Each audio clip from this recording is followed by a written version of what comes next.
Howard Berger. Greg Nicotero. And Robert Kurtzman. And we are EFX Group.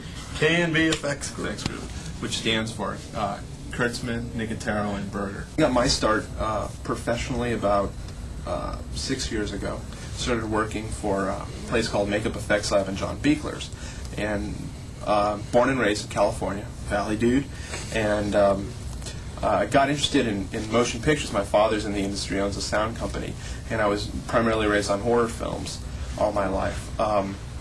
My big break came when I worked on Day of the Dead with Greg here. And Greg finally moved out here and met Robert. And the three of us got together after many, many years of working together for other people and decided, hey, let's form our own company. And so we did. I got my start in the film industry about 5 years ago.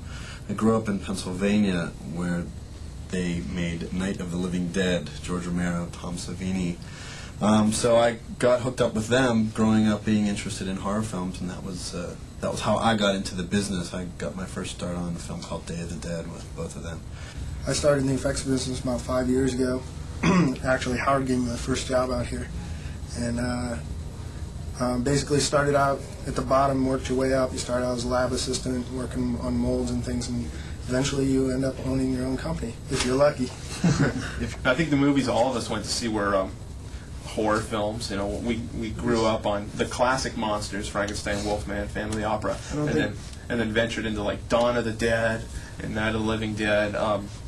I don't think any of us played sports as kids. No. I think we mostly sat home on Saturday afternoon after school and watched horror movies. Yeah. Or cut school. Kids today go to see films to see the effects in films like this, and they want to see how it's done and how far we can push it. A lot of reasons why people like horror films is because it's escape for them. It's a pure escape. They can see what happens to people when they die. Maybe it's a way for people to accept their own mortality by seeing what it's like and how people react to it. And talking to a lot of people outside of the business, friends, and just we'll go to theaters and go, oh, did you like that movie? They'll usually say no, there just wasn't enough. Here we are, K.N.B. EFX Group facility. We're working very hard in this 104-degree temperature. And over here we have one of the autopsy cadavers, which Howard and Bob are sculpting on right now. For this film we have to do a bunch of background bodies as well as one main body which goes through 4 stages of dissection. This is actually just a background body, but we want it to look right, so we're taking our time and sculpting each of the bodies in different stages of dissection. This is the last stage of one of the autopsied cadavers where most of the skin has been removed, and she is basically started from scratch and building up. You can see some of the pictures that she's using for reference where we can see the lungs and the heart and the liver and things like that. So Linda is doing the 4th stage, which has all the skin has been removed at this point. We see all the muscles on the legs and the neck and the arms. 2nd stage body, which Brian Wade is working on, which is a stage less than the last one we just saw, where the skin is all still intact. We don't see any of the muscles or anything like that. And Brian is working on this one.